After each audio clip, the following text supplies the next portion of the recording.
आज आपल्याला कर्जत राशीन स्पेशल शिपी आमटी बनवायची आहे. आमटी प्रीमिक्सचीच आमटी बनवणार आहेत आपण आज. तर त्याच्यासाठी आपण आधी थोडंसं वाटण करून घेऊ. एका मिक्सरच्या भांड्यामध्ये लसूण, कोथिंबीर, खोबरं यांचं हिरवं वाटण करून घ्यायचं आहे. आमटी प्रीमिक्स जरी असलं तरी त्यामध्ये हे वाटण टाकायचंच, कारण ह्याने जरा एक्स्ट्रा छान चव येते आणि घट्टपणा येतो, थिकनेस येतो. फक्त आमटी प्रीमिक्स टाकलं तर त्याची थोडीशी चव वेगळी लागते, म्हणजे त्याच्यामध्ये ऑलरेडी सगळे मसाले ॲड असतात. पण तरी आपण हे आपलं वाटण टाकायचं, जरा चव अजून छान येते त्यासाठी फक्त. कारण बऱ्यापैकी लोक आमटी प्रीमिक्स आहे म्हणल्यावरती फक्त तेवढंच मिक्स करतात, आपलं स्वतःचं असं काही ॲड करत नाहीत, म्हणून असं करायचं.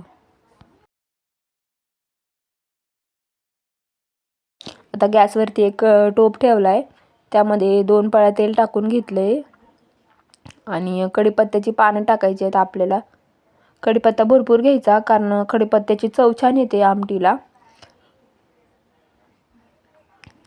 कढीपत्ता तेलात छान तडतडला की मग त्यामध्ये हिरवं वाटण टाकायचं आहे आपल्याला. सगळं असं खोबऱ्याचं वाटण टाकून द्यायचं आणि ते असं बारीक गॅसवरती तेल सुटेपर्यंत परतून घ्यायचं आहे. खोबऱ्याच्या वाटणाला तेल सुटलं की मग त्यामध्ये आपल्याला 1 चमचा मसाला टाकायचा आहे, पाव चमचा हळद आणि अर्धा चमचा मीठ टाकायचं आहे आणि सगळं एकदा मिक्स करून घ्यायचं आहे. मसाले आपल्याला थोडे थोडेच टाकायचे आहेत, कारण की ऑलरेडी ह्यामध्ये मसाले आहेत, पण ते कमी प्रमाणात असतात, जास्त तिखट नसतं ते. झणझणीत होण्यासाठी आपण आपला घरगुती मसाला थोडासा ॲड करायचा. आता सगळं मिक्स करून घेऊ. खोबऱ्याचं वाटण, कोणत्याही भाजीत असं खोबऱ्याचं वाटण टाकलं ना की मग त्या भाजीची चव जरा जास्त येते, छान लागते अजून भाजी.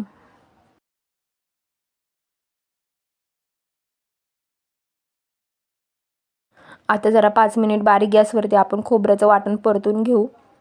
त्याला छान तेल सुटू देऊ. थोडं थोडं तेल सुटलेलं आहे कडेने, पण अजून तेल सुटू देऊ.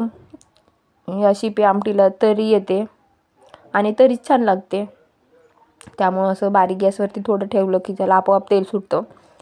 जास्त तेल टाकायची पण गरज नाही पडत.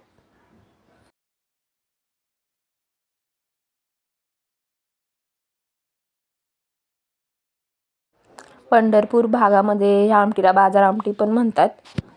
कर्जत राशींमध्ये शिपी आमटी म्हणतात. वेगवेगळ्या भागात वेगवेगळ्या नावाने आहे, पण एकच आमटी आहे ही. खोबऱ्याचं वाटण आता परतून झालं आहे, त्याला छानपैकी तेल पण सुटलं आहे. आपण आता त्याच्यामध्ये आमटीचं प्रीमिक्स टाकून घेऊ आणि ते असं पळीने जरा त्याच्या गाठी खोलून घेऊ. गाठी नसतात, ते एकदम घट्टसर असतं, तेच आपण फोडून घेऊ. गरज लागल्यास तर थोडंसं त्यात पाणी टाकायचं वाटणाचं, म्हणजे जरासं त्या गाठी हलक्या होतील, फुटल्या जातील त्या पाण्यामुळं. तुम्हाला जर असं जमत नसेल तर तुम्ही वाटीमध्ये थोडंसं पाणी ॲड करून वाटीमध्ये त्याचा घट्टपणा कमी करून मग तुम्ही ते गॅसवरती टोप ठेवला आहे त्या टोपामध्ये टाकू शकता. पण असं टाकल्यावरती तरी जास्त छान येईल, म्हणून शक्यतो असं टाकायचं. तुम्हाला असं नाही जमलं तर तुम्ही आधीच सगळा मसाला मिक्स करून मग नंतर त्याला फोडणी दिली तरीसुद्धा चालतंय. आता मसाला पण आपला छानपैकी मिक्स करून झाला आहे.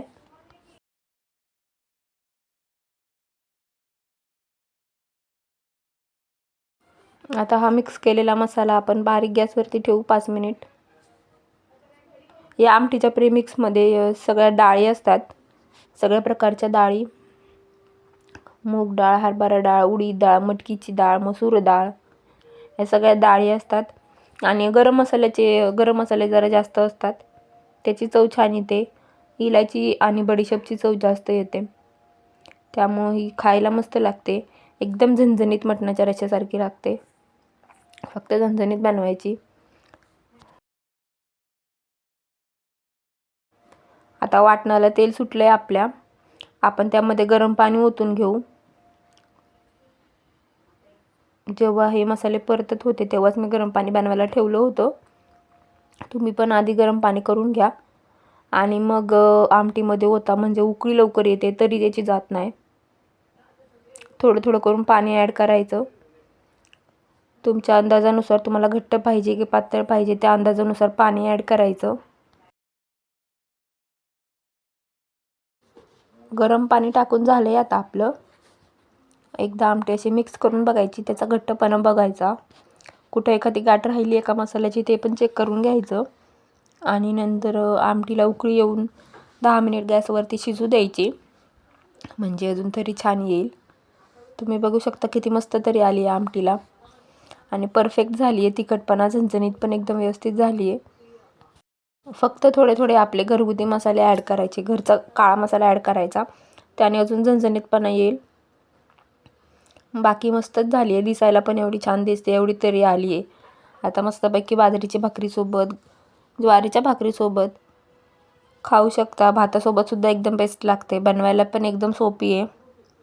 बनवायची म्हटली तरी सगळ्या डाळी कुकरला लावून शिट्टी काढून मग त्याचा मसाला बनवून ही आमटी बनवू शकतो. सोबतीला शेंगदाणे घ्यायचे, पापड घ्यायचा, कांदा, लिंबू आणि मस्तपैकी ज्वारी बाजरीची भाकरी घ्यायची आणि चुरून कुस्करून खायची ही आमटी. बस तुम्ही पण बनवून बघा. रेसिपी आवडल्यास लाईक करा.